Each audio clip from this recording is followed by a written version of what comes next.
பிரசன்ன வெங்கடேச பெருமாள் போயிட்டு இன்னைக்கு காஞ்சிபுரம் வந்திருக்கேங்க. உலகளந்த பெருமாளும் காமாட்சி அம்மனையும் தரிசிக்க வந்திருக்கேன். இன்னைக்கு தான் தேர்தல் தேதி அறிவிக்க இருக்கிறாங்க 4 மணிக்கு. எனவே நிச்சயமாக தமிழ்நாட்டுக்கும் தமிழக மக்களுக்கும் நல்லது நிச்சயம் நடக்கும். எங்களுடைய கூட்டணி மகத்தான வெற்றி பெற்று 200 தொகுதிகளுக்கு மேல் வெற்றி பெற்று ஆட்சி அமைப்போம் என்பதை இந்த நேரத்தில் நான் சொல்றேங்க. அதனால இந்த தேர்தல் நிச்சயமாக ஒரு மாற்றமான ஒரு தேர்தலாக இருக்கும். தமிழ்நாட்டுக்கு நிச்சயம் நல்லது நடக்க தேசிய முற்போக்கு திராவிட கழகம் மக்களுக்கு நாங்க துணை நிற்போம் என்பதை இந்த நேரத்தில் சொல்றேன். முதல் முறையா திரைத்துறையிலிருந்து விஜய் தேர்தல் சந்திக்க இருக்கிறார். முதல் முறையாவா? புரட்சி தலைவர் ஜெயலலிதா அம்மா, கேப்டன் எல்லாம் எவ்வளோ பேர் பார்த்தாச்சு. முதல் முறைன்னு சொல்லாதீங்க சரிங்களா? அதனால அவரை பத்தின கேள்வி அவர்கிட்டையும் அவங்க கட்சிக்காரங்க கிட்ட கேட்கணும். எங்க கிட்ட எங்க கட்சியை பத்தி எங்க கூட்டணியை பத்தி கேளுங்க, நான் பதில் சொல்றேன்.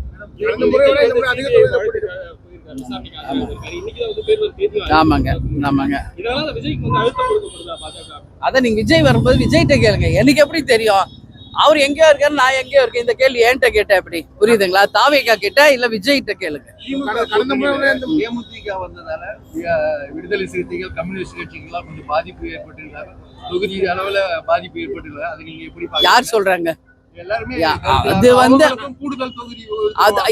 இதெல்லாம் ஏசி எங்களுக்காக பதில் சொல்ல முடியாது. நான் அப்படியெல்லாம் யாருமே அப்படி கிடையாது. இந்த கூட்டணி பலமான ஒரு கூட்டணியா இருக்கு. இஃப்தார் நோன்பு விருதுல கூட்டணி கட்சியை சேர்ந்து எல்லாரும் பங்கேற்றாங்க. எல்லாரும் சந்தோஷமா இருக்காங்க.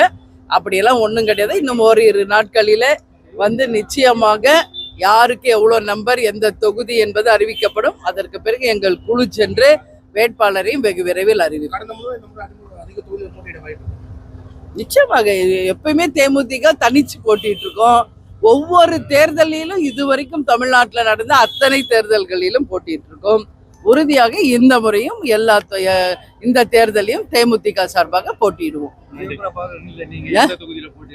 அதை இப்ப இல்ல, இன்னும் நம்பர் லாக் ஆகணுங்க ஃபர்ஸ்ட். அப்புறம் தான் எது தொகுதி, அப்புறம் தான் யார் வேட்பாளர். இதெல்லாம் இன்னும் 2-3 நாள்ல ஃபைனல் ஆயிரும். அதுக்கப்புறம் உங்களுக்கு அதிகாரப்பூர்வமா நாங்களே அறிவிக்கிறோம். எங்க கட்சியில எல்லாருமே